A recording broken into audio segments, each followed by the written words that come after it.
Assalamualaikum warahmatullahi wabarakatuh.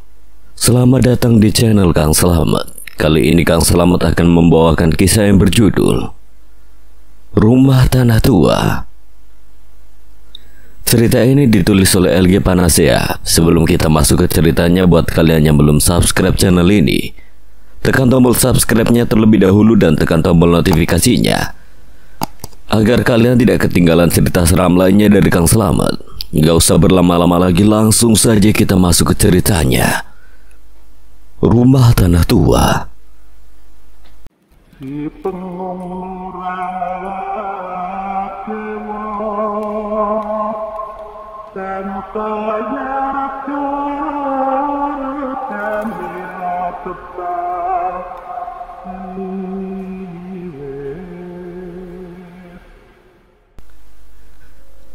Malam itu hujan turun cukup deras. Di luar sana yang terdengar hanya suara air dan juga sayup angin yang cukup kencang.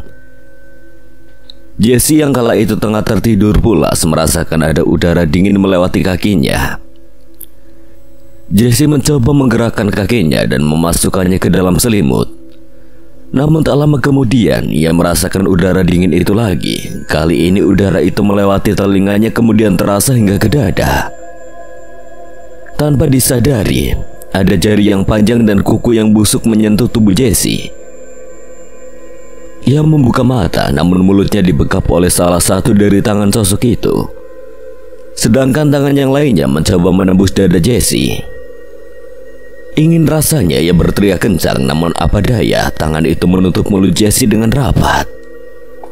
Jesse merasakan sakit yang begitu sangat saat kuku-kuku itu berhasil menembus dadanya. Rasanya seperti tertusuk benda tajam. Perlahan sosok itu menampakkan dirinya yang buruk rupa. Jesse hanya melihat wajah dengan busuk berwarna hitam dengan mata merah yang hampir copot. Di sisi lain darah mengalir kental dari dada Jesse, disusul dengan belatung yang berjatuhan dari wajah sosok itu. Ketika makhluk itu mencabut kukunya dari dada Jesse, sontak Jesse langsung berteriak. Bersamaan dengan itu, belatung yang berasal dari wajah sosok tersebut berjatuhan masuk ke dalam mulut Jesse. Jesse tersentak, ia terbangun lalu duduk tegak. Lega rasanya itu semua hanya mimpi. Dengan nafas yang masih terengah-engah, Jesse melirik jam di meja kamarnya. Saat itu menunjukkan pukul 3. Jesse beranjak dari kasurnya lalu turun ke lantai bawah untuk mengambil minuman di dapur. Mimpi yang seperti nyata. Jesse melihat ayahnya masih lembur di depan TV dengan laptop dan juga beberapa berkas-berkas di sampingnya. Tidak ada niatan Jesse untuk menyapa ayahnya. Ia hanya takut mengganggu kerjaan ayahnya itu. Ia menaruh kembali sebotol minuman ke dalam kulkas, kemudian menutupnya dan tanpa menyadari kepala sosok yang muncul dalam mimpi Jesse ada di dalam kulkas tersebut. Selesai minum, ia berjalan kembali menuju kamarnya. Namun ia mendapati kamar ayahnya terbuka lebar. Hal yang membuat Jesse terdiam sesaat adalah ia melihat ayahnya tengah mengerjakan tugas kantornya sambil menengguk secangkir kopi. Lantas siapa yang di lantai bawah? Jesse menelan ludah. Jesse, belum tidur nak? Lah, ayah? Ayah baru dari toilet. Kenapa kok kayak kebingungan? Bukan dari ruang TV. Di sini Jesse benar-benar tidak bisa berpikir lagi. Lalu itu, Jesse menoleh ke arah kamar ayahnya, namun sosok yang tadinya menyerupai ayahnya telah hilang. Kenapa nak? Tidak, kecapean kamu kayaknya. Kembali ke kamar lalu tidur. Besok sekolah kan? Dengan pikirannya masih sangat penasaran, Jesse berjalan menuju kamarnya. Ia diantarkan oleh ayahnya hingga di depan kamar. Setelah ayahnya beranjak pergi, Jesse menutup pintu kamar lalu beranjak menuju kasur. Ia sempat terdiam sejenak sambil menatap ke arah kaca. Tidak ada yang aneh dengan tatapannya sampai ia menyadari bayangan di kaca bukanlah wajahnya. Jesse lantas menghidupkan lampu, kemudian melihat ke arah kaca. Kali ini benar bayangan tersebut adalah wajahnya. Lalu ia mematikan lampu kembali tanpa melihat ke arah kaca, padahal sosok itu masih ada di dalam kaca tersebut. Ia kemudian menarik selimut dan berusaha memejamkan mata. Sial. Jesse tidak bisa memejamkan mata, ingin rasanya ia kembali tidur. Namun bayangan sosok di mimpi tadi masih membekas dalam pikirannya. Rasanya mimpi itu seperti nyata, bahkan dada Jesse masih terasa sesak. Setelah menarik nafas dan membaca beberapa doa, Jesse kembali tidur. Kali ini ia berhasil memejamkan mata. Ia tak sadar ada sosok perempuan di mimpinya tadi tengah memperhatikan Jesse dari luar. Kali ini sosok itu memperlihatkan dirinya dengan detail. Ia memasang wajah yang datar dengan mata merah hampir copot. Baju berwarna putih kecoklatan, rambut sedikit gimbal, dan wajah yang sangat hancur serta belatung yang berjatuhan dari wajahnya. Sosok itu menyeringai dari kegelapan di luar jendela kamar Jesse. Entah pesan apa yang ingin disampaikan oleh sosok itu, namun yang jelas wujudnya benar-benar menyeramkan. Sepertinya sosok itu tidak suka dengan kehadiran Jesse dan ayahnya di rumah tersebut. Rumah ini memang disewa oleh ayahnya 5 hari yang lalu setelah memilih berpisah sementara dengan ibunya. Jesse tak tahu pasti alasan mengapa mereka memutuskan hal tersebut, padahal selama ini hubungan mereka baik-baik saja. Bahkan di rumah pun tidak pernah ada cekcok. Jesse adalah anak pertama yang mempunyai seorang adik perempuan juga, namun adiknya tinggal bersama ibunya di rumah mereka yang dulu. Ayah Jesse sengaja memilih pindah agar rumah mereka yang dulu bisa ditempati oleh ibunya. Ini sungguh tidak logis. Tidak ada alasan yang pasti mengapa mereka berpisah. Sedangkan Jesse memilih tinggal bersama ayahnya. Ia ingin menemani ayahnya agar tidak sendirian di rumah. Ia juga masih sering bermain ke rumah ibunya. Waktu pindahan di sini pun ibunya masih ikut bantu beres-beres. Awalnya tidak ada yang aneh dengan rumah ini, hingga di setiap malam Jesse mulai menyadari tentang sosok mereka. Meskipun begitu, Jesse tidak pernah memperdulikannya. Ia selalu percaya dunia mereka memang ada. Bahkan jika ada yang berminat berteman dengannya, Jesse sangat terbuka. Langit di luar masih terlihat hitam, menyisakan rintik-rintik hujan yang turun tadi malam. Berat rasanya bangkit dari kasur dengan udara seperti ini. Terlebih lagi hal aneh yang Jesse rasakan semalam benar-benar membuat ia tidak bisa tidur nyenyak. Setelah mengumpulkan niat, akhirnya Jesse bangkit dari tidurnya. Ia melihat jam di meja kamar.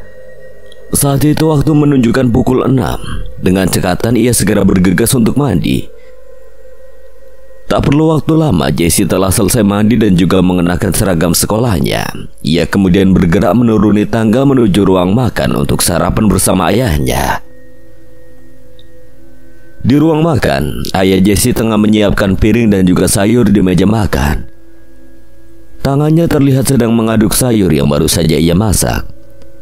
Sesekali ia melihat jam tangan berharap waktu tak berjalan cepat. Jesse yang sudah berada di bawah kemudian menarik kursi lalu duduk. Ia memandangi ayahnya yang terlihat piawai soal masak-memasak. Baginya ayahnya adalah sosok orang berpengaruh dalam hidupnya selama ini. Apapun keputusan ayahnya sekarang, Jesse berharap itu adalah yang terbaik. Udah siap, nak? Udah ya. Kita sarapan dulu ya, masih cukup panjang kok waktunya. Ayahnya kemudian duduk. Seusai sarapan, ayah Jesse bangkit dari duduk kemudian ke garasi untuk memanasi mobil. Sementara Jesse kembali ke kamar mengambil buku yang tertinggal, Jesse membuka pintu kamarnya. Ia mencoba mencari buku pakainya yang lupa ia taruh di mana. Jesse menuju lemari kemudian membukanya dan mencari buku. Seingat dia, ia menaruh buku itu semalam di lemari ini. Setelah beberapa lama ia menemukan buku itu di bawah meja belajar. Mungkin Jesse lupa. Buku itu dimasukkannya ke dalam tas. Setelah itu Jesse bergegas menyusul ayahnya di bawah. Saat hendak menutup pintu, ia mendengar ada yang menggedor-gedor pintu lemari pakaiannya dari dalam. Jesse mengurungkan niat menutup pintu. Ia kembali masuk ke dalam kamarnya. Perlahan kaki Jesse melangkah menuju lemari. Gedoran dari dalam lemari semakin terdengar kencang. Jess. Jesse menoleh ke belakang. Ayahnya yang memanggil. Ayo udah siang ini nak. Jesse tersenyum kemudian menyusul ayahnya. Ia tidak jadi membuka pintu lemari. Kemudian menutup pintu kamarnya, tetapi saat pintu kamar tertutup, ada sosok wanita dengan paras cantik tengah duduk di meja belajar Jesse. Kali ini berbeda dengan sosok buruk rupa semalam. Sosok ini lebih terlihat bersih dan cantik. Sosok ini seperti tengah menulis pesan untuk Jesse di kertas yang ada di meja belajar Jesse di sekolah. Hai Jesse. Jesse yang tengah menundukkan kepalanya di meja kemudian tersentak dan duduk tegap. Ih, lo Nira, abisnya lo masih pagi juga udah lesu banget. Oh iya Jess, kabar Miko gimana? Masih sama dengan minggu lalu, belum ada info. Ya sepertinya kita juga cuma bisa berdoa. Lu yang sabar ya. Jesse tersenyum. Jesse melewati kegiatan sekolahnya hari ini dengan cukup lancar. Sekarang jam menunjukkan pukul 5 sore. Sangat sore.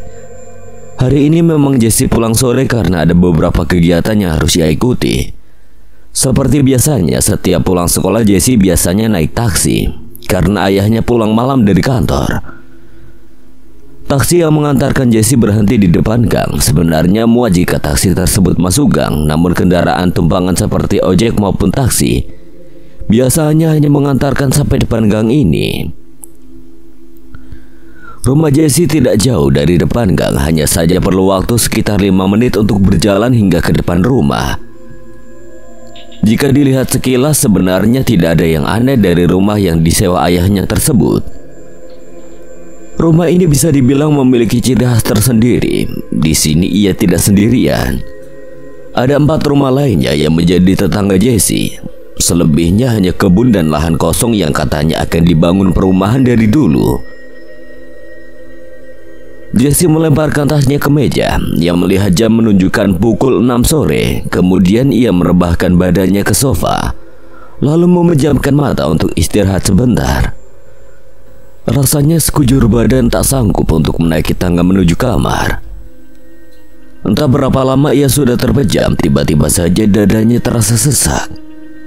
Sensasi aneh-aneh mulai terasa. Jesse seperti mendengar suara angin kencang di telinganya, sementara badannya kaku tak bergerak. Ia ketindihan. Tak ada satupun suara yang keluar dari mulutnya. Yang ia rasakan ada seperti sebuah tali tak terlihat tengah melilit ke badannya. Sementara mata Jesse mendadak menangkap bayangan hitam di atas tubuhnya. Ia ingin sekali berteriak, badannya kaku, kaki pun tidak bisa digerakkan. Sosok bayangan hitam itu mendekat ke wajah Jesse. Ia mencoba memejamkan matanya sambil berdoa setengah mati. Nihil, rasanya susah sekali. Posisi ketindihan itu menjeratnya dengan telak. Nafas Jesse mulai tak teratur. Menangis pun ia tidak bisa. Namun tiba-tiba ada tepukan tangan di bahu Jesse. Jess, sadar Jess.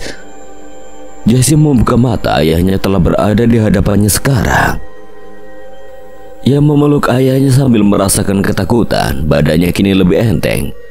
Sosok itu seolah-olah hilang bersama datangnya ayah Jesse. Udah gak apa-apa. Kamu akan tetap terlindungi di sini. Jesse tersenyum. Ayo kembali ke dalam kamar. Kemudian mereka berjalan menaiki tangga dengan posisi ayahnya berada di depan. Saat hendak melangkahkan kaki ke anak tangga lainnya, suara bel berbunyi. Ya, biar Jesse aja yang buka. Ayah tunggu di situ.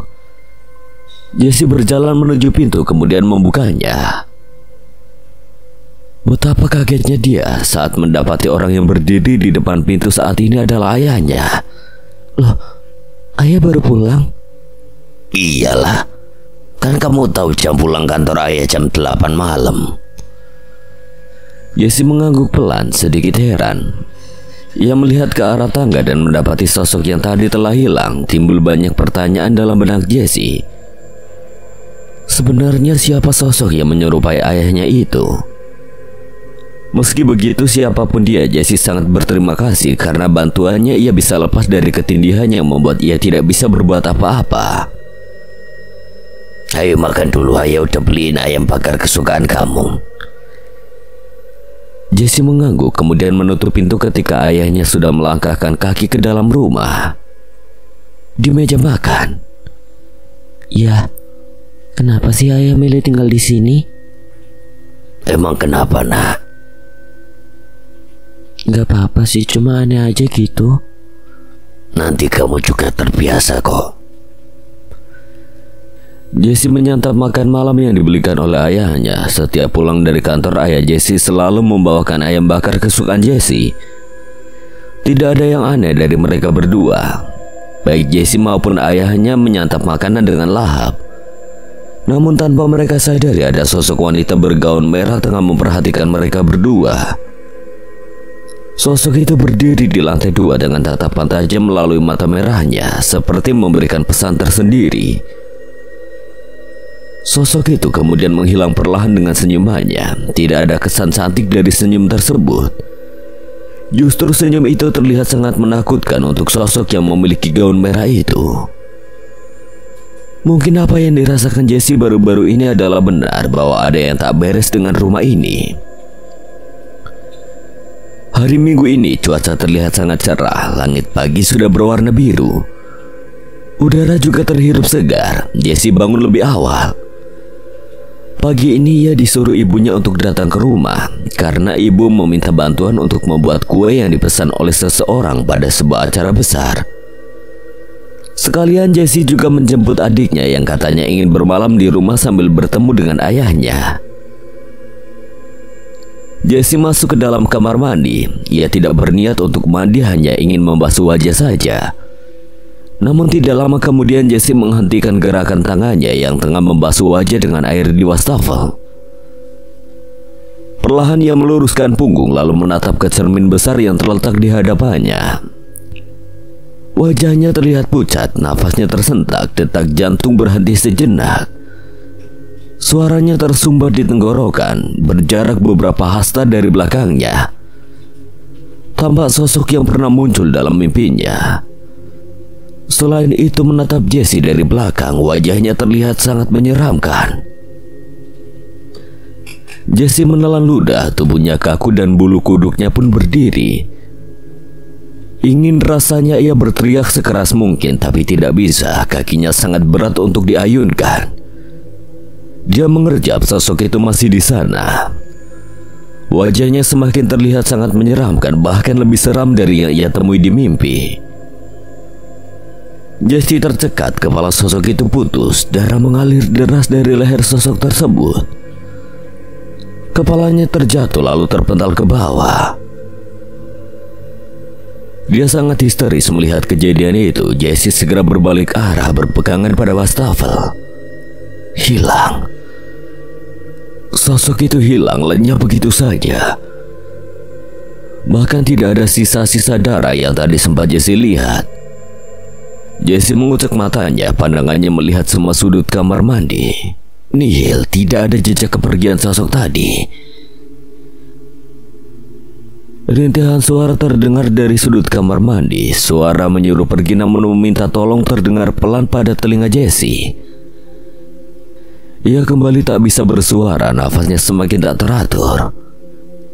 Jesse berteriak kemudian berlari hendak keluar kamar mandi. Pintu kamar mandi tertutup dengan keras. Jesse menabraknya lalu terpental ke belakang. Ia berusaha bangkit sekuat tenaga. Kepalanya terasa sakit akibat terbentur dengan pintu. Dicengkeramnya kuat-kuat ke knop pintu kamar mandinya dan ditariknya daun pintu sekuat tenaga. Lampu padam, sesaat Jesse terdiam. Matanya tertutup, hembusan udara melewati telinganya. Dada Jesse sangat sesak. Sedari tadi tidak ada celah untuk ia bernapas lega. Pintu terbuka. Jesse segera berlari dari kamar mandi lalu keluar dari kamarnya. Nafasnya masih tak teratur, wajahnya juga terlihat sangat pasi. Pada dahinya terdapat luka berwarna merah akibat benturan tadi. Ia terus memanggil ayahnya sambil menuruni anak tangga dengan sangat cepat. Suara memanggil ayahnya semakin keras ia teriakan. Kejadian pagi ini benar-benar membuat ia tidak habis pikir. Jesse bergerak menuju halaman belakang rumah. Tatapannya tertuju pada sosok berbaju putih bersih yang tengah duduk di kursi taman miliknya. Sosok itu menghadap ke depan, sehingga hanya punggungnya yang terlihat oleh mata Jesse. Dengan penuh keberanian, Jesse berusaha mendekati sosok tersebut. Ia melangkahkan kakinya perlahan. Neng. Jesse terhenyak. Satu tangan menepuk pundaknya. Dia menoleh. Pak Rahmat. Jesse menghembuskan nafas lega. Ternyata yang menepuk pundaknya adalah Pak Rahmat. Beliau adalah tukang kebun di rumah ini. Sudah lama beliau bekerja di sini, bahkan sebelum Jesse tinggal di rumah ini. Namun Pak Rahmat hanya 2 hari sekali datang ke rumah untuk melihat bunga-bunga dan juga beberapa tanaman yang tumbuh di sekitar rumah milik ayahnya Jesse tersebut. Gimana Pak? Tadi ayah mau pesan, katanya suruh bawain bunga yang itu ke rumah ibumu. Oh gitu ya Pak. Ayah udah berangkat tak? Udah kok dari tadi, Neng. Yaudah yuk Pak, minta tolong angkatin ke mobil saya. Pak Rahmat kemudian membantu Jesse mengangkat bunga beserta potnya yang akan ia bawa ke rumah ibunya. Sambil mengambil bunga tersebut, Jesse melihat ke arah kursi taman. Namun sosok tadi sudah menghilang lenyap seketika. Jesse menggelengkan kepala, benar-benar tidak habis pikir dengan para penghuni di rumah ini. Setelah bersiap dan memasukkan bunga ke dalam mobil, Jesse segera keluar dari rumah menuju tempat ibunya. Jesse juga berpesan ke Pak Rahmat untuk menunggu rumah sebentar. Rumahnya dengan rumah ibunya tidak terlalu jauh, jadi hanya membutuhkan waktu 15 menit untuk menempuhnya. Jalanan juga terlihat sedikit sepi. Wajar hari Minggu banyak para pegawai yang tengah libur. Setelah sampai di rumah ibunya, Amel menyambut Jesse. Mereka berpelukan untuk waktu yang sedikit lama. Lega rasanya bisa bertemu dengan adiknya kembali. Sesaat setelah itu, ibunya pun keluar dari rumah. Jesse udah sampai nak. Kepala kamu kenapa toh? Kebentur tadi pagi mah. Amel menatap tajam ke luka yang membekas di dahi tersebut. Tatapannya terlihat sangat aneh. Amel, bantuin Kak Jesse bawa bunga ke dalam ya. Mama mau ngambil cetakan kue di tetangga samping sebentar. Ibu Jesse bergerak pergi. Jesse dan adiknya membawa bunga ke dalam. Kemudian mereka menuju kamar Amel yang terletak di lantai 2. Jesse melihat sekeliling kamar yang dihiasi dengan berbagai lukisan tangan adiknya. Ya, memang adik Jesse mempunyai bakat melukis. Tiba-tiba mata Jesse terfokus pada sketsa wajah di sebuah kertas yang terdapat di meja adiknya tersebut.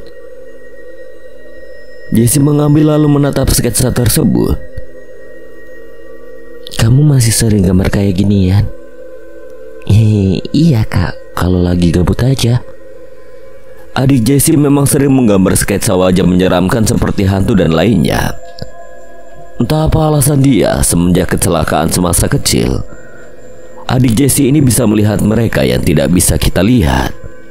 Dan terkadang ia selalu berbicara bahwa apa yang ia gambar itu adalah mereka yang baru saja ia lihat. Aneh. Jesse selalu berpikir tidak masuk akal dengan apa yang selalu dikatakan adiknya, meskipun pada akhirnya dia mulai percaya dengan penglihatan adiknya tersebut. Namun ia masih sering meledek adiknya hanya berhalusinasi. Di rumah kakak aja banyak kok mereka. Tatapan Jesse tersentak. Dia seketika menoleh ke arah adiknya yang tengah membereskan beberapa alat tulis di sisi lain kamarnya. Jesse menaruh sketsa tadi kemudian berjalan mendekati adiknya. Maksudmu? Bukankah luka di kepala kakak itu akibat ulah dia? Pikiran Jessie kembali melihat kejadian tadi pagi. Bagaimana mungkin adiknya tahu? Enggak kok, kata siapa? Sok tahu kamu ini. Sini kak, aku obatin. Amal menarik tangan Jessie, kemudian mereka duduk di kasur. Amal mengambil kotak P3K-nya lalu mengobati luka di dahi kakaknya. Udah selesai. Jessie tersenyum ke arah adiknya. Kakak jangan takut sama mereka. Mereka yang terlihat di depan kakak terkadang hanya ingin memberi pesan tersendiri. Kakak hanya perlu memberanikan diri aja. Tapi juga berhati-hati, banyak jebakan di rumah baru ayah. Jebakan. Amal mengangguk pelan lalu tersenyum. Jessie kembali tak habis pikir. Lagi-lagi adiknya memberi pernyataan yang tak masuk akal. Ucapan adiknya barusan seolah-olah memberi teka-teki untuknya. Mengapa adiknya tidak memberitahu dengan jelas saja? Daripada ia harus memutar pikirannya, sungguh semuanya sangat aneh. Beneran mau ikut kakak ke rumah kamu? Jessie bertanya ke adiknya sambil memasukkan kue terakhir ke dalam wadah. Iya kak, lagian udah lama gak ketemu ayah. Terus sekolah kamu besok? Sekolah aku masih libur kak. Jessie mengangguk dan tersenyum. Setelah semua kue dimasukkan ke dalam wadah, mereka lalu membawanya ke mobil ibu karena pihak pemesan sudah menunggu di rumah. Oke, udah beres. Makasih ya nak udah nyemetin kesini. Iya mah, gak apa-apa. Amel katanya mau ikut. Iya mah, gak apa-apa kan? Ya gak apa-apa lah. Ibunya lalu berjalan menuju pintu depan mobil lalu membukanya dan masuk ke dalam. Hati-hati ya mah. Jessie melambai ke arah ibunya. Mobil ibu Jessie mundur secara perlahan sambil dibantu oleh satpam rumah. Tak butuh waktu lama ibunya sudah tidak terlihat di hadapannya sekarang. Amel ayo. Iya kak, udah siap. Amel menutup pintu rumah. Keduanya lalu bergegas menuju mobil lalu mengendarainya keluar rumah. Langit di luar terlihat gelap. Rintik air pun mulai turun dari atas sana. Wiper mobil yang dikemudikan Jessie bergerak ke kanan kiri seperti sepasang tangan yang tengah melambai. Setiap air yang jatuh ke kaca mobil akan terhapus meskipun permukaan akan kembali basah. Udara saat itu sangat dingin, ditambah suhu AC mobil Jessie terlihat sangat besar. Tangan Amal yang tengah sibuk dengan ponselnya bergerak memperkecil suhu AC. Sementara lagu Tanpa Cinta yang dipopulerkan oleh Yovie and Nuno terdengar keras memenuhi suasana mobil. Sesekali Amal melihat ke arah kakaknya ikut bernyanyi. Jessie berhati-hati saat memasuki gang menuju rumahnya. Ia membelokkan setir ke arah kanan, masuk perlahan menuju gang yang memang hanya pas untuk satu kendaraan roda 4. Amel mematikan ponselnya lalu mengambil tisu di hadapannya. Ia kemudian membuka jendela mobil dan melihat sekeliling. Sepi, nampaknya hujan ini sudah membuat orang malas untuk keluar rumah. Tak lama kemudian mereka telah sampai. Jessie memberhentikan mobilnya di dalam garasi. Keduanya lalu turun. Amel berjalan ke belakang mobil untuk mengambil tas dan juga roti yang ia bawa dari rumah. Amel tersentak, sebuah tamparan kecil memukul pinggangnya. Ia lalu menutup pintu belakang mobil kemudian berbalik arah. Tidak ada siapa-siapa di sana. Lalu siapa yang memukulnya? Mel. Iya kak, bentar lagi. Ya udah kakak masuk dulu ya. Nanti langsung ke atas aja. Kamar kakak ada di lantai 2 soalnya. Oke kak. Amel lalu menggendong tasnya sambil membawa tas berisi kue di tangan kanannya. Namun langkahnya terhenti. Tatapannya langsung fokus ke arah bocah laki-laki yang berdiri di luar pagar rumah ayahnya tersebut. Bocah itu tersenyum ke arahnya, kemudian lari saat ada satu bocah perempuan datang menghampirinya dan mengajaknya bergegas pergi. Amel belum sempat tersenyum kepadanya. Sepertinya bocah tadi melirik ke arah kue yang ia bawa di tangan. Sebenarnya kalaupun bocah tadi minta pasti Amel kasih. Lagian ini kuenya juga terlalu banyak kalau hanya dimakan bertiga dengan ayah dan kakaknya. Amel membuka pintu samping rumah yang langsung lurus dengan garasi mobil. Kardus besar yang terletak di meja tiba-tiba saja terjatuh. Amel kemudian melihatnya. Untungnya kardus itu hanya berisikan beberapa boneka kakaknya yang belum sempat dimasukkan ke dalam lemari. Setelah menaruhnya kembali ke meja, Amel berjalan menaiki tangga. Langkah kakinya yang sangat halus hingga tidak begitu menimbulkan suara gesekan pada tangga. Tapi mendadak saja ia berhenti melangkah saat mendengar suara dari bawah. Ia menoleh ke belakang. Ada seorang wanita berparas seperti ibu tengah merapikan beberapa peralatan makan di dapur. Perempuan itu menoleh ke arahnya. Amel membalas dengan senyuman lalu masuk ke dalam kamar kakaknya. Di kamar, Amel membantu Jessie merapikan tempat tidur. Kemudian ia juga menaruh tas berisikan baju di samping ranjang. Oh iya kak, kakak udah ada pembantu? Belum, ayah belum nemu pembantu. Amel terdiam sejenak, otaknya tiba-tiba berpikir dengan perempuan yang baru saja ia lihat di bawah tadi. Walah, kirain udah. Soalnya kan kakak juga sibuk sekolah sih, takutnya kerepotan juga. Amel mengalihkan pikirannya, ia mencoba untuk tidak berpikir aneh-aneh. Santai aja, nggak terlalu repot juga kok. Lagian ada Mang Uji yang bantu-bantu bersihin halaman. Mang Uji? Iya, yang nyewain rumah ini. Amel mengangguk lalu kembali membereskan pakaiannya. Ia lalu melihat jam di tangannya. Waktu menunjukkan pukul 5 sore. Ia teringat bahwa dari rumah dia belum mandi. Kak, Amel mandi dulu ya. Iya, itu kamar mandinya. Jessie menunjuk ke arah pintu kamar. Amel mengambil handuk lalu masuk ke dalam kamar mandi. Kak, kok lampunya nggak hidup?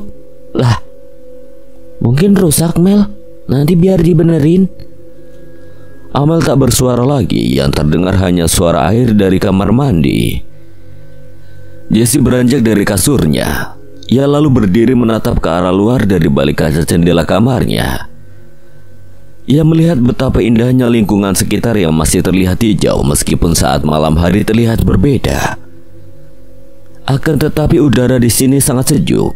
Ia juga melihat ada beberapa tetangganya yang baru saja pulang dari kerja. Ada juga yang sekedar duduk di teras. Tatapannya terfokus pada seorang pemuda yang seperti tengah mencari sesuatu di jalan depan rumahnya. Pemuda itu nampak kebingungan. Jika dilihat sepertinya pemuda itu seumuran dengan Jessie. Namun Jessie belum pernah melihatnya sejak tinggal di sini. Mungkin dia beda sekolah dengan Jessie. Tatapan Jessie mendadak buyar ketika pemuda tersebut menyadari ada yang melihatnya. Untuk beberapa detik mereka saling tatap, hingga akhirnya Jessie menutup horden dan berbalik arah. Jessie menarik nafas, kemudian ia berbalik lagi, tapi pemuda tadi sudah menghilang. Jessie mencoba mencari. Matanya melihat ke seluruh sudut. Pemuda tadi benar-benar sudah tidak terlihat. Jessie kembali menutup horden. Ia kemudian berjalan ke arah meja belajarnya untuk mengambil handuk yang terletak tak jauh dari meja belajar tersebut. Langkahnya terhenti ketika menginjak sebuah kertas yang terjatuh dari mejanya. Jessie menunduk lalu mengambil kertas tersebut.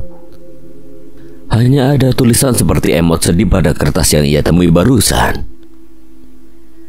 Kak, udah? Amel keluar dari kamar mandi. Jessie menoleh lalu membuang kertas tadi ke kasur. Kemudian berjalan masuk ke dalam kamar mandi. Amel yang penasaran dengan kertas yang baru saja dipegang kakaknya lantas berjalan mengambilnya kembali. Ia seperti merasa ada yang aneh dengan kertas tadi. Dipegangnya kertas tersebut dengan tangan Amel. Ia kemudian memejamkan mata mencoba melihat sesuatu di balik kertas tadi. Ia berusaha untuk fokus dengan semuanya. Pikirannya langsung menerawang ke sebuah dimensi lain. Ia dibawa ke dalam sebuah waktu di masa lalu. Ia terus mencoba untuk fokus. Fokus yang ia lihat dari pikirannya masih berbentuk hitam putih. Ia melihat seorang wanita merintih meminta bantuan. Nampaknya seperti menyimpan sesuatu. Sayangnya pikirannya tidak bisa melihat atau memfokuskan ke wajah orang itu. Yang ia lihat hanya suasana hitam putih dengan latar belakang cairan kental. Darah. Ya, Amel melihat darah dalam pikirannya tersebut. Ia seperti menyadari sesuatu. Ada pesan tersembunyi dari kertas ini. Ia memegang kertas tadi dengan erat. Pikiran terus berjalan tajam. Hingga Mel, suara kakaknya membuka sedikit pintu kamar mandi. Amel mendesis selalu berbalik arah. ambilin baju kakak itu dong. Dengan senyuman Amel mengambilkan baju kakaknya lalu memberikannya. Amel kemudian melihat kembali kertas yang bertuliskan emotikon sedih tersebut. Ia mencoba mengingat apa yang ia rasakan tadi. Sepertinya memang benar ada sesuatu tersembunyi atau pesan tersendiri di balik kertas ini. Bawa roti panggang semerbak dari lantai bawah ketika ayah mereka tengah menyiapkan piring di meja makan. Dia masih mengenakan selmek yang sedikit terlihat kotor. Senyum ayahnya mengembang ketika melihat Jessie turun dari lantai 2. Lah, mana Amel? Masih di atas ya, beresin kamar. Kata dia aku disuruh turun duluan biar dia yang beresin kamar, karena dia kan lagi nggak sekolah. Anak itu masih sama toh. Ayahnya kembali mengambil roti panggang buatannya. Sementara Amel yang merasa telah selesai membereskan kamar kakaknya segera keluar dari kamar. Ia kemudian menutup pintu kamar kakaknya kembali, namun saat berbalik arah dan hendak melangkah, ia tak sengaja melihat sekelibat bayangan hitam berjalan di depan kamar ayahnya. Amel berhenti sejenak. Ia melihat sekeliling. Setelah memastikan tidak ada siapa-siapa di sana, ia kembali berjalan menuruni tangga untuk menyusul ayah dan kakaknya di ruang makan. Buruan, nanti keburu dingin. Amel berjalan kemudian menggeser sedikit kursinya lalu duduk di samping kakaknya. Gimana sekolah kamu, nak? Baik kok ya, lancar. Cuma hari ini masih libur. Gaya tanyain udah ada pacar belum dia. Amel menoleh, matanya memberi kode ke kakaknya. Apa sih kak? Kalian tuh sama saja. Mau kalian sembunyi-sembunyiin pun ayah juga tahu kok. Kan ayah pernah muda.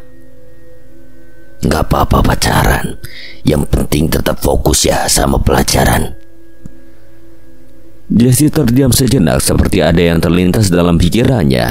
Ia kemudian menghembuskan napas selalu mengambil gelas dan sedikit minum air putih. Tak lama kemudian, mereka selesai menyantap sarapan pagi. Amel mempersilahkan ayah dan kakaknya untuk segera pergi karena waktu juga terus berjalan.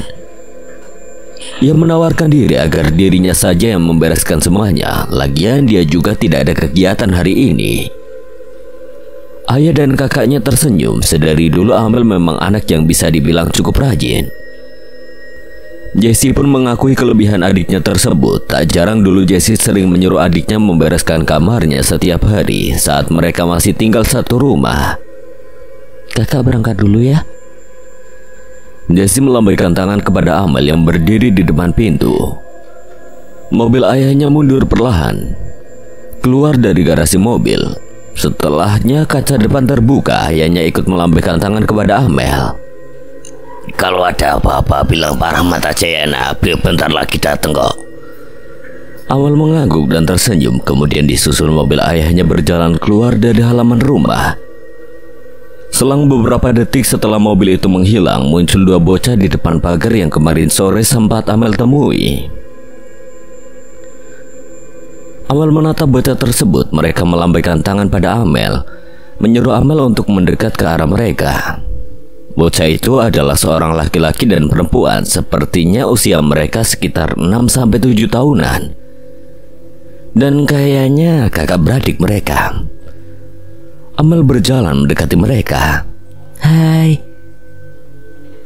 Sapa Amel sedikit merendahkan badan untuk menyesuaikan dengan mereka. Kakak cantik ya. Amel tersenyum lalu sedikit mencubit pipi bocah perempuan itu. Rumah kalian di mana? Kami tinggal bareng abang di sana. Anak perempuan itu menunjuk dengan jarinya. Amel melihat arah tangan dari anak tersebut. Jarinya menunjuk ke sebuah rumah yang tidak terlalu besar berwarna biru tua. Rumah itu tidak jauh dari rumah kakak.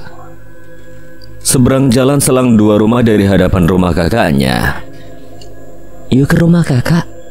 Ajak Amel, dia ingin bermain bersama anak-anak sekalian kan menemani waktu kosongnya di sini. Ini rumah kakak.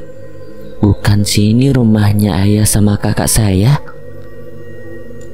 Kedua bocah itu melihat ke rumahnya. Amel ikut menoleh ke belakang melihat rumah kakaknya, kemudian kembali berhadapan dengan mereka. Kenapa nggak mau ya? Rumah kakak banyak monsternya, aku takut. Ah, kalian? Iya kak, banyak monster. Adekku takut banget ke sana. Amel terdiam sejenak. Ternyata yang kakaknya adalah anak perempuan ini. Berarti salah dugaan dia tadi. Kalian nih ya kebanyakan nonton film horor pasti.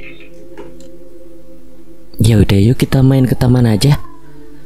Kakak beradik itu melihat satu sama lain. Mereka saling tatap untuk beberapa waktu, seolah memberikan sebuah kode. Ayo kak. Mendengar jawaban dari mereka, Amel segera menutup pintu pagar rumah ayahnya. Setelah itu mereka berjalan menuju taman yang tak jauh dari komplek perumahan tua ini. Di taman, Amel melihat sekeliling. Suasananya sangat sepi, tidak ada satupun orang yang berkunjung di sini. Mungkin karena masih pagi dan juga komplek ini kan masih sepi juga penduduknya. Kalau pagi emang sepi kak. Kak, duduk di sini. Teriak si anak perempuan dari belakang Amel yang telah duduk di sebuah ayunan. Sontak Amel langsung berbalik arah. Ia melihat anak itu sudah duduk di sisi kanan ayunan. Amel tersenyum. Anak itu seperti kelihatan begitu aktif. Contoh yang baik bagi seorang kakak. Amel dan anak laki-laki itu kemudian berjalan menyusul dia. Ketiganya kini duduk dalam satu ayunan. Kalau boleh tahu nama kalian siapa? Nama aku Reno. Kalau nama aku Bintang. Amel tersenyum memandang wajah Bintang. Sosok anak perempuan ini sama seperti anak lainnya. Ia memiliki kulit putih kemerahan, hidung mancung, rambut hitam terurai dan juga alis yang sedikit tebal. Bisa dibilang sangat cantik untuk anak seusianya. Oh iya, ibu sama ayah kalian lagi kerja ya kalau jam segini? Suasana mendadak hening seketika. Kedua anak itu saling menoleh kemudian memasang wajah murung ke arah Amel. Maaf kakak, salah ya? Enggak kok kak. Kami belum ketemu sama orang tua kami sejak kejadian dulu. Kejadian maksudnya? Jadi dulu tuh... Bintang, Reno. Belum sempat Bintang berbicara, seorang pemuda datang menghampiri mereka. Di sini kalian rupanya. Maaf bang, gak izin. Pemuda itu kemudian melihat ke arah perempuan yang sedang bersama Reno dan Bintang, yaitu Amel. Ia menatapnya cukup lama. Amel pun merasa sedikit aneh dan canggung. Lu siapa? Kok bisa main sama mereka? Amel bangkit dari ayunan berhadapan dengan pemuda itu.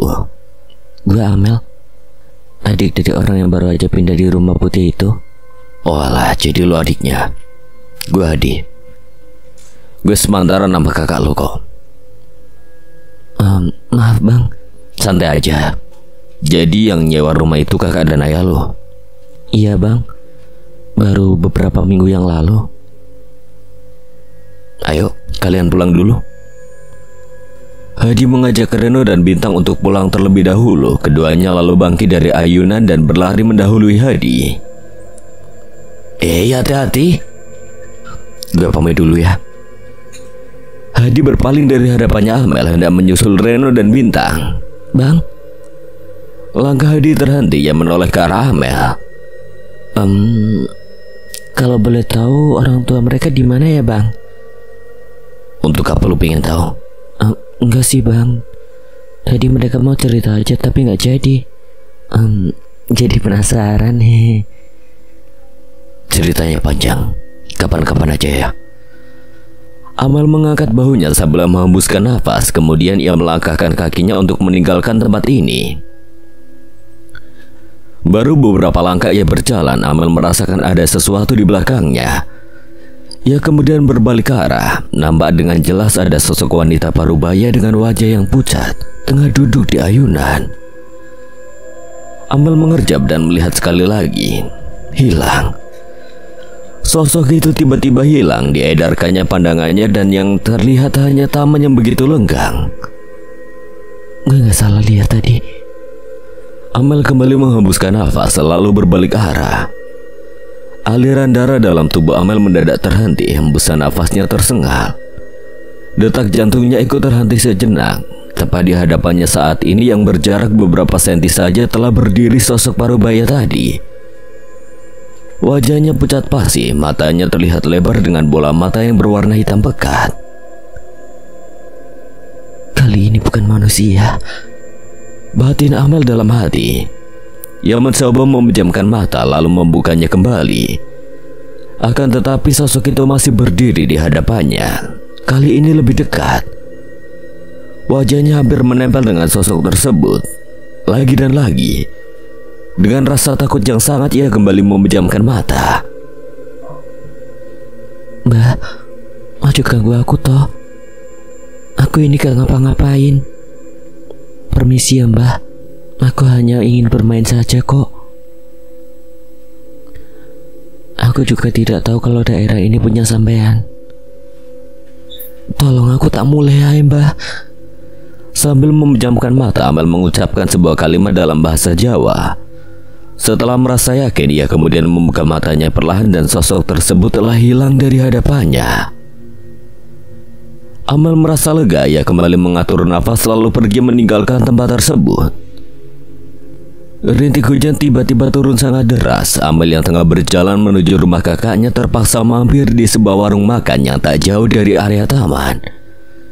Ia memandang sekeliling, suasana sekitar nampak sepi termasuk warung makan yang ia singgahi. Pintu dari warung tersebut sebenarnya terbuka, makanan yang ada di dalam lemarinya juga terlihat masih segar.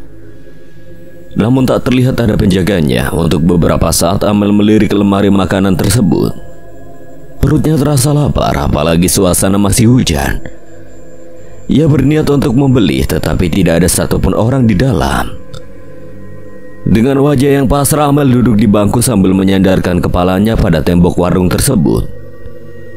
Ia kemudian membuka handphonenya, mencoba memainkan apa saja yang bisa ia mainkan. Hitung-hitung mengobati rasa bosannya. Tak lama setelah ia memainkan ponselnya, tiba-tiba seorang gadis menepuk pundaknya. Amel sedikit kaget lalu tersenyum. Kamu orang baru ya di kampung ini? Tanya anak gadis yang terlihat seusianya. Bukan sih, lagi main ke tempat kakak aja. Rumah kakaknya di mana? Gak jauh dari sini kok, rumah putih yang ada di seberang sana. Gadis itu sedikit kaget. Ia menoleh dan menatap Amel dengan sedikit aneh. Kenapa ya? Gak apa-apa kok. Oh iya, boleh beli makanan gak? Tunggu si Mbok ya, beliau lagi nyari cabai tadi. Bentar lagi datang. Amel mengangguk pelan. Tuh datang. Anak gadis itu menuju ke orang yang tengah memakai jas hujan di seberang jalan. Amel melihat ke arah orang tersebut. Oh iya, ibumu atau nen? Belum sempat Amel bertanya, gadis tadi sudah lenyap dari sampingnya. Mungkin ia sedang mengembalikan lap tadi.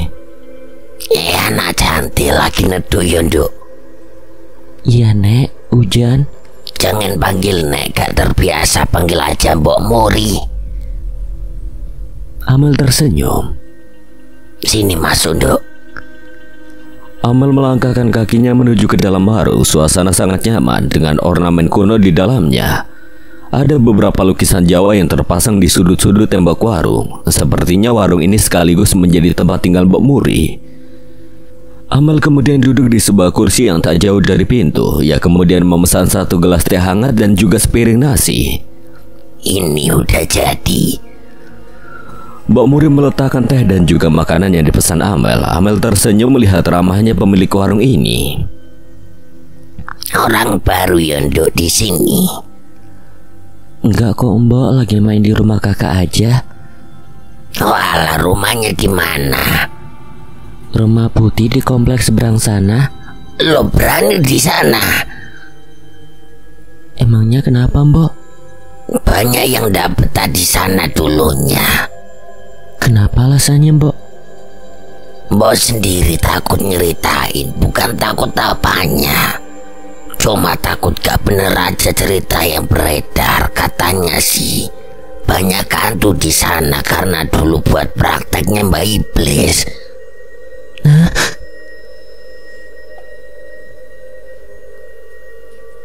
Sekali lagi Mbok gak tahu pastinya. Mbok orangnya gak terlalu percaya sama gituan. Meskipun kematian cucu Simbo dikaitkan sama hal mistis dari rumah itu. Cucu kematian? Mbak Muri berjalan menuju ke arah Amel, kemudian ia duduk di depannya. Mbok punya cucu perempuan, dia dulu seumuran kamu. Dia meninggal karena tiba-tiba kejang, padahal gak ada riwayat penyakit. Tetangga sekitar sih nyangkutinya dengan hal mistis di rumah itu. Dulu sempat dilakukan penggeledahan tapi tidak ditemukan apa-apa. Dan pemilik rumah awal itu sudah terlanjur dibakar hidup-hidup oleh warga sekitar. Mereka beranggapan perempuan yang tinggal di rumah itu melakukan praktek guna memuja iblis. Itu sih cerita singkatnya. Mbok gak sebegitu berani buat nyeritain ini ke kamu. Apalagi kamu bukan orang sini. Bentar Mbok, cucu Mbok perempuan?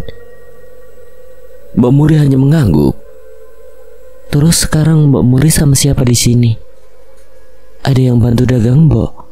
Mbok sendirian di sini, belum sempat nyari pegawai juga. Alhamdulillah warung Mbok sering ramai kok, jadi Mbok gak pernah ngerasa sepi. Amel terdiam sejenak. Ia mencoba memikirkan apa yang ia temui sebelum Mbak Muri datang tadi. Seingat dia sempat ngobrol dengan gadis perempuan. Kalau seandainya Mbak Muri hanya sendiri, lantas siapa dia? Kenapa di sini aneh banget? Kenapa nak? Nggak apa-apa Mbok. Ya udah lanjutin makanmu. Mbok mau ke belakang nyiapin bumbu dulu. Mbak Muri lalu bangkit dari duduknya, kemudian beliau berjalan menuju ke dapur. Sementara Amel kembali melanjutkan makannya. Sambil makan ia masih terbayang dengan siapa sosok gadis yang baru saja ia temui tadi. Siapa sosok nenek yang ia temui di taman tadi juga. Bayangan-bayangan itu membuat Amel semakin penasaran dengan daerah ini. Tak lama kemudian Amel selesai makan. Mbak Muri juga telah selesai menyiapkan bumbu. Udah selesai nak? Udah Mbok. Ini Mbok uangnya. Amel kemudian menyerahkan uang 20.000 ke Mbak Muri. Ini kembaliannya. Mau langsung pulang? Iya Mbok, mumpung udah lumayan reda. Setelah menerima kembalian, Amel segera beranjak dari warung Mbak Muri. Nak, sampein ke kakakmu untuk tetap hati-hati dan jangan aneh-aneh ya. Amel tersenyum. Ia tidak berniat memikirkan hal ini, tapi cerita dan juga pesan dari Mbak Muri akan terus menghantuinya sampai ia tahu apa yang sebenarnya terjadi. Jessie baru saja pulang dari sekolah. Hari ini ia pulang lebih awal karena tidak ada kegiatan tambahan di sekolahnya. Terlihat sisa air hujan masih membekas di sekitar halaman rumahnya. Rumput dan juga bunga-bunga masih basah oleh air hujan yang baru saja turun. Ia berjalan lalu membuka pintu rumahnya. Tidak ada satupun orang di dalam. Mel? Jessie terus memanggil adiknya sambil melepas sepatu di sofa ruang tamu. Amel? Masih tidak ada sautan dari Amel. Lagi main pasti anak itu. Jessie kemudian bangkit dari sofa lalu berjalan hendak menuju ke kamarnya. Langkahnya berhenti ketika melihat pintu kamar bawah yang sudah disiapkan untuk tamu sedikit terbuka. Jesse berbalik arah. Kini ia berjalan menuju kamar tersebut. Ketika membuka kamar itu, Jesse dibuat kaget dengan kondisi kamar yang sedikit berantakan. Apa mungkin Amel yang baru saja tidur di dalam sini? Tanpa berpikir panjang, Jesse membereskan semuanya. Ia juga tidak lupa mengecek lemari dan juga beberapa perabotan yang ada di dalam. Setelah dirasa semua selesai, ia berniat untuk keluar kamar. Jesse berjalan menuju pintu. Saat hendak membuka pintu tersebut, tiba-tiba saja pintu itu mendadak terkunci dari luar. Jesse mencoba memukul pintu itu, berharap ada seseorang yang mendengarkannya lalu bisa membantunya. Dia tahu rumah ini lagi sepi, jadi tidak mungkin ada orang yang bakal bisa membantunya. Dia berbalik arah. Ia melihat ada jendela di kamar ini yang terhubung dengan halaman depan. Kemudian ia memutuskan untuk keluar dari kamar ini dengan melompat jendela. Jesse membuka kunci jendela, kemudian ia menaiki jendela tersebut lalu loncat dan keluar dari kamar. Di luar, Amel baru datang. Ia nampak heran dengan kakaknya. Kemudian ia berjalan mendekat. Kenapa, Kak? Tadi masuk kamar itu terus pintunya terkunci. Ya udah, Kakak loncat aja. Rusak pintunya. Mungkin udah tua juga kali. Udahlah, ayo masuk. Dari mana kamu? Dari jalan-jalan, Kak. Mereka berjalan masuk untuk mengecek pintu kamar tadi. Amel membukanya dengan lancar. Lah, ini nggak ada apa-apa, Kak. Gimana ceritanya kekunci?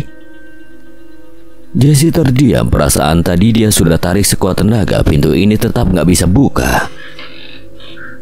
Kan kakak udah bilang pintunya tua jadi error. Amel melangkah ke dalam yang memandang sekitar kamar. Ada sedikit udara yang tidak enak yang ia rasakan. Mungkin karena kamar ini jarang dipakai. Jesse berjalan ke arah jendela. Ia ingat jendela tadi ia buka dan belum dikunci. Tetapi saat ia sudah berada di dekat jendela dan hendak menguncinya, ternyata jendela tersebut telah terkunci dengan sangat rapat. Lumayan bagus ya kamarnya, Kak. Jesse hanya diam. Ia kemudian mengambil tasnya lalu mengajak Amel keluar dari kamarnya tersebut. Kamu gak mandi, Mel? Bentar lagi, Kak. Jesse melirik ke arah adiknya, nampak tengah serius. Ia kemudian menatap kembali wajahnya di kaca. Kulit putih dengan rambut hitam panjang dan juga alis yang tebal, serta ditambah bulu mata yang begitu lentik, membuat Jesse sedikit lebih menarik. Namun dari semua itu, seringkali ia merasa tidak percaya diri karena pipinya yang bisa dibilang sedikit tembem. Padahal hal itu justru membuat kesan cantik dalam dirinya. Tinggi badannya juga sangat proporsional, ditambah kaki yang panjang juga menjadi aset tersendiri bagi Jesse. Lirikan matanya semakin tajam melihat ke arah wajah sendiri. Tidak jarang ia terlihat tersenyum dan mengagumi dirinya. Hingga akhirnya senyuman di pipi itu hilang ketika melihat bayangan adiknya bersama sosok perempuan kumuh yang tengah menyandar di bahu Amel. Jesse terkejut. Ia mencoba berpikir sosok itu sepertinya pernah ia lihat.